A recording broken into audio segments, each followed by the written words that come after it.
focus on, and then that'll either like, I'll either like forget to focus on the Lord, or I'll do the mindless stuff instead too. Well, I've also learned too, like, we, as much as ideally we would like to say, oh, when we're done with this, then I'll read the Bible more or whatever, but we are so like prone to habit that like I would sometimes like push off like prayer or reading the Bible or whatever because I had school to do, or because I had school to do, then I had things to do at home, like, you know, make dinner or whatever.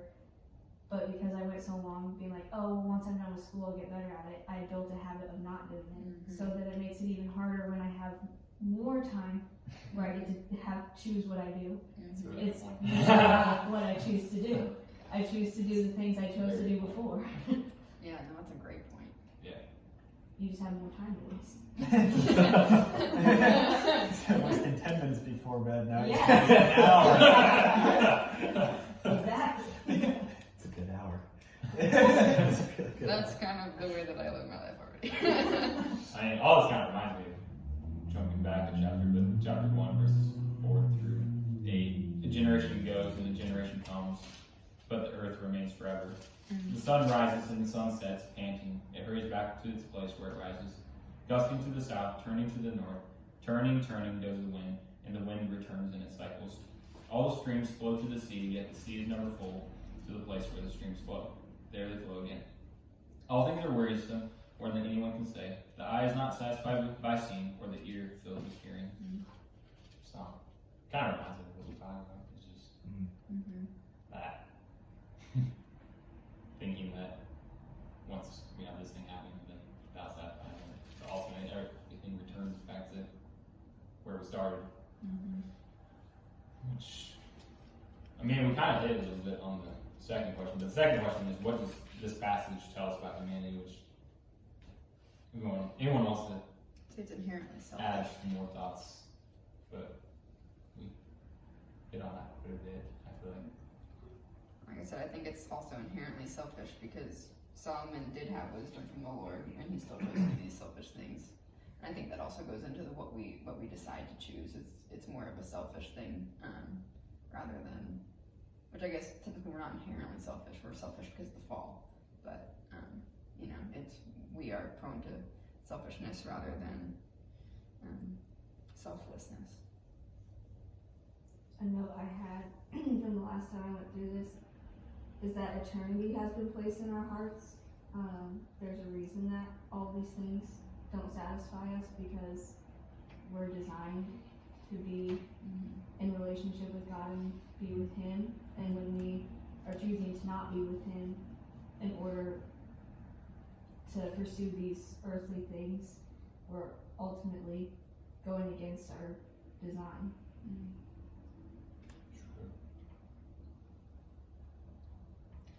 One line that stood out to me was in verse 10. It's like, at least my translation is the last sentence, but the line that says, "This was my reward for all my struggles."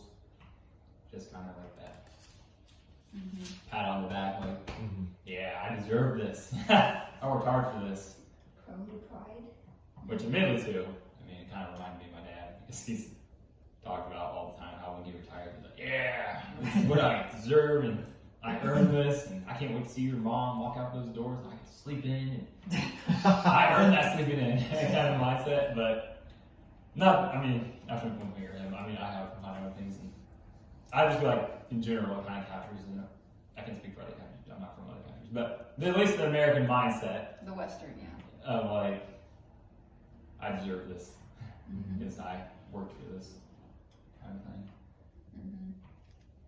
It's that pulling yourself up by your bootstraps, and then you deserve to, yeah, it's very Puritan, which makes sense because our country was founded on Puritanism. The song Puritan. No, but I'm saying what I'm saying is that like the Puritan idea is that their understanding of predestination is that they thought that if you were being rewarded here on earth, that means that you were going to be in heaven, and that's why they worked so hard for everything. And so we kind of, I think that in the American culture, we definitely have some of that, where it's like, well, I've worked so hard, I've gotten all these good things, now nowadays, because we're in a much more secular society, we don't believe that, you know, because you're successful in life that you're going to heaven. But then we think that, you know, I think that they kind of saw like, well, I've been successful here on life, so then my rest is going to be like knowing that I'm going to be in heaven, kind of thing. And I think that we kind of see that as like, instead of it being heaven, it's more of like my heaven is retirement now, in like our culture and things like that. Definitely think that's my dad. I think it's a lot of people, but Well, and I think it's easier to think that way because we want control when we ultimately don't have it. Like, everything is ultimately outside of our control because God's power supersedes anything that we can manufacture for ourselves. that's what I just said in one of my assignments we were reading. It was about existentialism, and they were like, well, what's the point of doing this because it's about like archives, and they're like, well, global warming is happening. And they're like, and so, you know, in 50 years, there's not going to be a world for there to be an archives in it. And I was like, 50 years, that's pretty close. I think we're fine. But I was like, but, you know, it's like kind of like, well, what's the point of doing this job if what I'm doing now is not going to matter in like 100 years because it's not going to be around or anything. And I sat down, I responded to this, and I said, I just got home from church, and I did, and because I told you I was nervous about doing it, but I decided to do it anyway. And I was like, I just got home from church, and let me tell you, this makes me realize that the world needs Jesus, because you're all worried about like what's gonna happen when you're gone, and I'm like, but I'm thinking like I'm gonna do the best I can here, but I'm also thinking, you know what, like, I'm not going to care about this stuff when I'm in heaven because I'm going to be praising the Lord. I'm not going to be thinking, oh no, what about that collection that I processed when I was like 25 years old and it's gone now? No, like, that's not going to matter. But like everybody, but they're all so worried about it. And I was like, yeah, it doesn't matter, but I meant it doesn't matter in a like positive way, not in like a negative way where it's like, yeah, I don't care. Well, like I care. I think that's the point of Ecclesiastes is it is all meaningless here. Like, not meaningless in the fact of like living for Christ and stuff, but meaningless in the fact like it doesn't matter the tangible stuff that you produce or what you make of yourself here, because ultimately in eternity it's going to be wiped away and you're going to be under God's rule, and so none of that is going to matter. But it doesn't mean at the same time that you can't just like sit there and say, well, if it doesn't matter, I'm not going to do anything. You still have to put in the work. But I think that also is kind of, maybe not, I don't even think that's really what it's saying, but it's also kind of like, hey, look, I at least did put in work, and while he might not have been focusing on the right things at the time when he was putting in that work, like,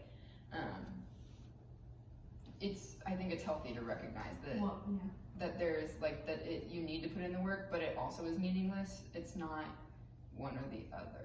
Well, verse 13 says, then I saw that there's more gain in wisdom than in folly, and there's more gain in light than in darkness. Like, even though it is all meaningless, there is a better of the two.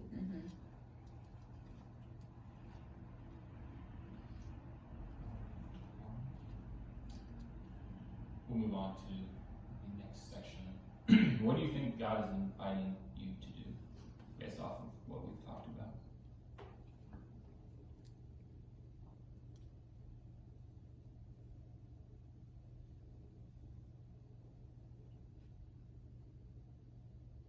I've been thinking about this a lot lately, but I think he's like trying to get me to live more in the moment, and not in that like hippie way, but you know, in like the The hippie way. you know, like the flower child, like, you know, like it's just in the moment. You know, like, I mean, like I think I've noticed, because like even like we were all just saying that like we think, okay, well I just need to get to that next thing and it's gonna be fine. I need to get to this next thing, it's gonna be fine. Or we were saying that like or like you said, Mallory, like when I'm done with school, I'll have time to read my Bible. Or when I do this, I'll, you know, all that kind of stuff. And even I said it in that like post that I'd written. I was like, it doesn't matter. But like I think I need to do a better job of like putting my work in a way that's for the Lord, where it's like, yes, like this is important that I do the work, but it's not going to matter in the end, so I shouldn't be letting it kind of like bogging me down, I guess, is probably the better way of thinking of it, where I'm not looking for the next thing, I'm doing what the Lord's asking me to do today. And then, I might have a bad day at work, I might get a passive-aggressive comment from my boss, but I'm doing the best that I can in the moment, rather than thinking, when she retires, it's gonna be better. Or thinking, if I could just get a job at state archives when they were hiring, it'll be better. Like, instead, like thinking, this is where the Lord's put me today. I need to, you know, fulfill what He's asked me to do. And, I would also say it's probably like a lot of it, the passage is him saying like, I tested myself and I built these houses and I, you know, did all these activities. And I was searching for, you know, a lot of self. So probably a lot of like, don't be self-reliant, you know, rely on me for, you know, your happiness and, you know, meaning in your life rather than this self-reliant mindset of, I need to do this, I need to serve, you know, I need to find all these things myself. It's like be in God and find that through me, not through yourself.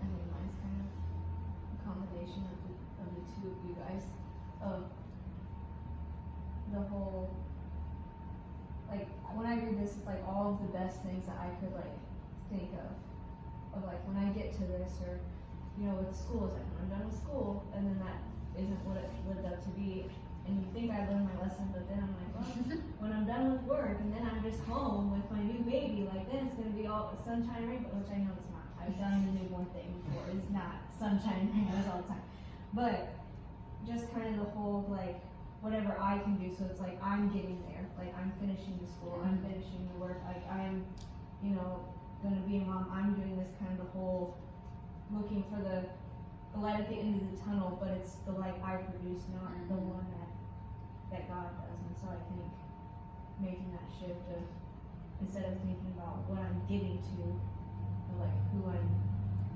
like searching after, like who I'm seeking, instead needs to be the shift. you put that really well.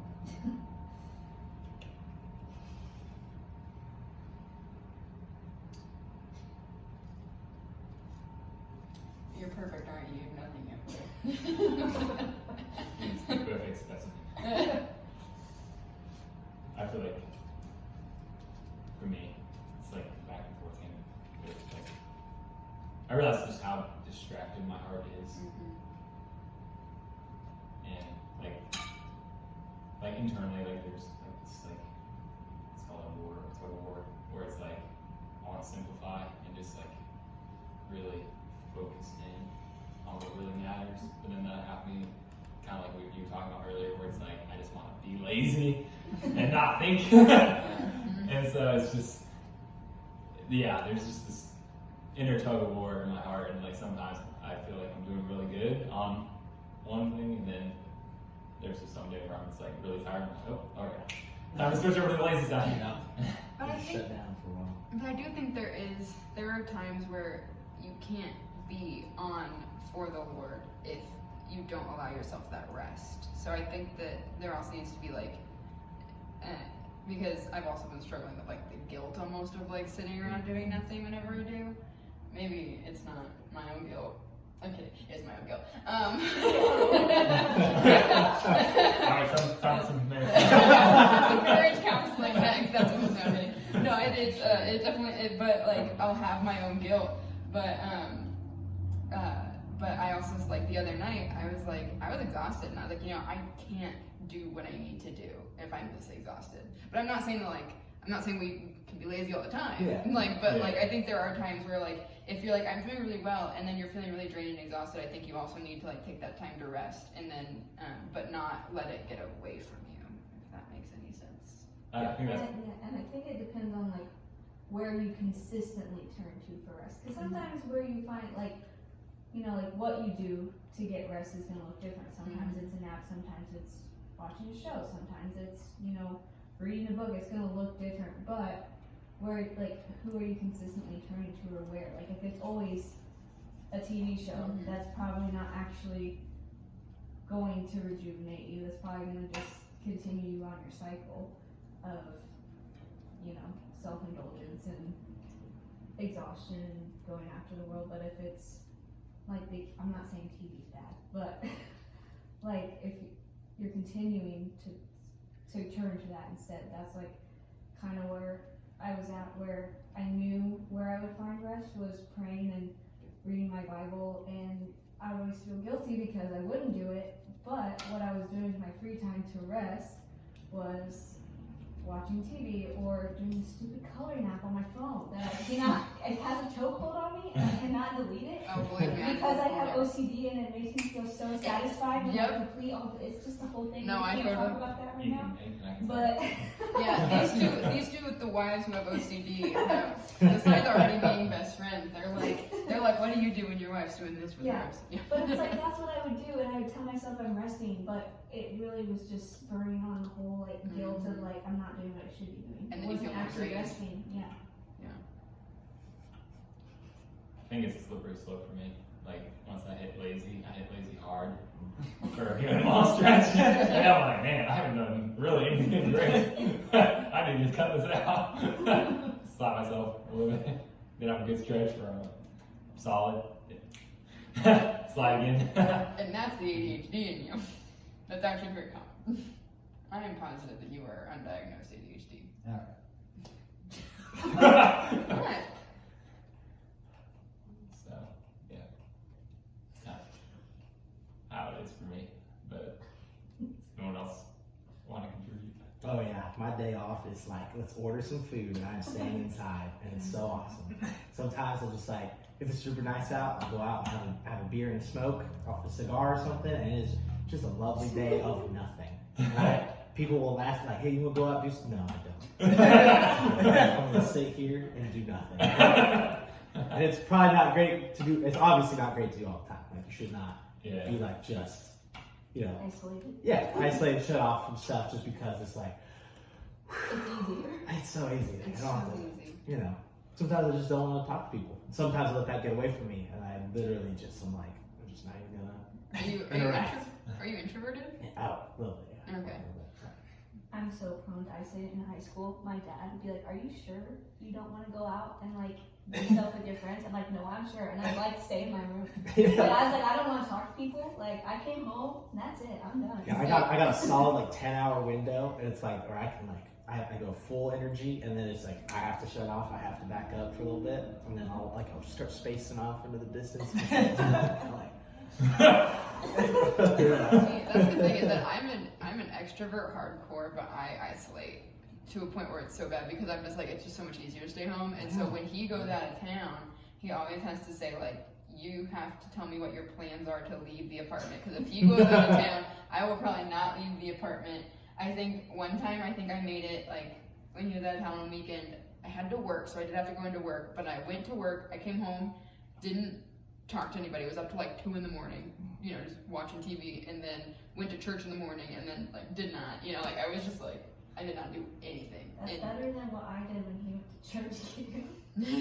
I would go to work, but when I come home, I would eat dinner and I'd stay in the bedroom. I wouldn't leave. I was just like, I hated it. I hated being there by myself. Also, we didn't live in the best place. So Yeah. that was part of it. This place is a shack. It was, yes. You ever been to the old place? No, you showed me a picture of it one time, and you were like, No. this place, look at it. But these two girls were fighting at our doorstep once, and the one shoved the other one into our door multiple times. I thought the door was gonna break. It didn't, thankfully. But they And also that was when broke- he was they- gone, right? Was that when he was Not gone? at church camp, but he was gone. I was by myself. Oof. It was at night, and they broke the railing on our balcony outside. So like, if they would have pushed any harder into it, they probably would have fallen off the side. Alright. It was not. He was like, let's bring it back. I'm just saying that it was so much easier just to stay isolated in my room. But it was very unhealthy. Now that I look back on it, it was not a good, not a good What do you feel like situation. God is calling you to do? You're the Tell only you one who guys hasn't to be spoken. quiet. You're the only one who hasn't spoken yet. I agree with the whatever the calendar thing is of looking to the next big thing. Not necessarily like finishing work or whatever, but like whatever event or hangout is next. Concert. Skiing. Yeah. We were supposed to go skiing next weekend, and I've been looking forward to this for like months now. Months, yeah. But the weather's warm up there, and so we can't actually go. So now I'm just disappointed. Which, that wasn't anything he had in control. But he's still disappointed. That doesn't change it. I guess there's somebody to blame for it, which is my first thought because I come from a blaming family, so anyway. Wait, what's gonna come first, Swift Classic or the concert though? That would be the But now we're just giving him more stuff to we're giving We'll both talk of about them. that later. Yeah, we are not Look gonna. forward to it. Yeah. Alright. I think we'll close out our time and we want to pray for each other. Popcorn prayer kind of thing. If everyone's cool with that. No one wants to pray out loud. You don't have to pray out loud. No pressure. Jacob, you're laughing? I don't know what that means. That's all good, dude. I've heard you pray, so I don't know. I'm confused right now. I like praying out loud, but I don't know. Popcorn prayer always scares me because I'm like, Or "Oh, you just go in a circle. I don't know when to go. I know, yeah, that's what it is. And then you start to, as soon as like it's been quiet for too long, somebody's like, all right, I'll do it, and then it's. Raise your hand if you want to pray. I mean, I don't mind praying. I'm just saying I don't want to randomly go. Yeah. Alright. Well, that's why we have to raise our hand. Raise your hand if you want to pray. There we go. 1, 2. Is that a hand? Yeah, sure, I'll pray. Alright. The 3 of us. We'll pray. Alright.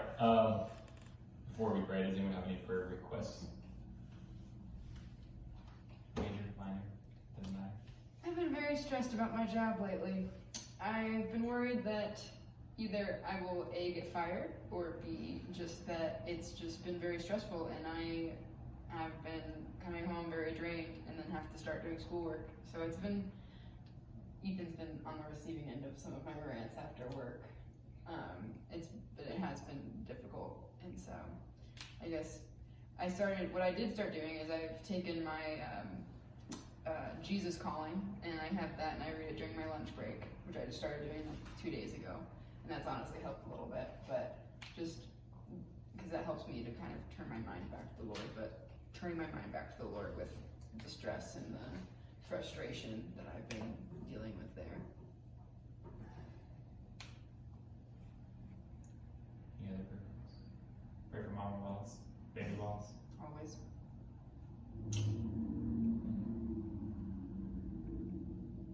Finish school strong. Not put my hope in graduation. Also job search is another thing, for sure. Your identity is not your job, by the way. I had that conversation today.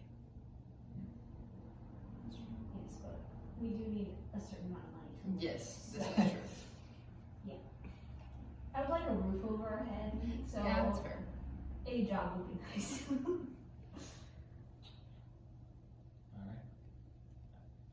Nothing else? Alright, Maggie, you want to first and Ethan than me? I can go first, sure. Alright.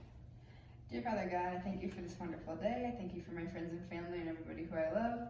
I thank you, Lord, that we were able to get together this evening and to go through your word, and for us to remember about our gifts that we are given from you, Lord, but that we're supposed to steward those gifts in a way that is pleasing to you and that will bring you glory. We are not supposed to use them selfishly for our own personal gain or desires. We are supposed to use them for you. And so, Lord, I just pray that you will continue to show us these gifts that you have provided for us and to nurture them within us, but then to also keep our minds set on the right thing, that we can remember that when we're using our gifts for your glory, we end up getting that satisfaction of our relationship with you and all the things that even just bringing glory to your name is satisfying. So I just pray for that. I also pray for all of us to remember that that what's going on in our lives day to day, or what the things that we have and things that we don't have, they don't matter in the end. And that doesn't mean that we can stop doing what we're doing, but we need to remember that focusing on you, Lord, is better than anything, and we'll end up having the most satisfaction out of that focus. And I continue to pray for Mallory and baby Wallace, that health will continue to be good, and I pray that the boys will kind of be free from that calendar Christianity idea, that they will remember that even though the next big thing is great and they can be excited for it, but that, life continues, and that there is something even greater that we can look forward to, and that's being with you someday in heaven, Lord. Thank you for this day and the chance we have to gather together. Thank you for this reminder of what matters, and to not focus on these temporary things that won't ultimately satisfy us, but to remember to rely on you for that. I would like to pray for Stephen as he continues to look for a job. Please guide him on where he needs to apply, and that when he gets those opportunities, that he would be able to interview well, and to be able to find a position that you have for him, and that he would just trust you through this process. And Dear God, thank you again for letting us gather together. Father, I just pray for Megan, that you just give her peace with her work situation. I just pray that you just help her just to work hard for you, and just trust you even in the midst of uncertainty, Father. And God, I just pray for Ethan, that you just give him patience and just help him just to serve her and love her and support her during this. And Father, I pray as well that you just please forgive me, and just how sometimes I can put my heart and just my love for what I should be giving you to events and stuff like that. And Father God, I just pray that you just help all of us to just take joy in everyday discipline of spending time with you, Father. And God, I just pray that you just create in us a greater desire to spend time with you, and to see things in the right perspective, knowing what really matters and what doesn't really matter, Father. And God, I just pray that you help us hold one another accountable in that, Father. And I just thank you for these friends. I thank you for the ways in which they bless Mallory and I, and I just pray now that you help us all to keep in mind in our minds and hearts what we learn to. Amen. All right, so now we're all saying kumbaya.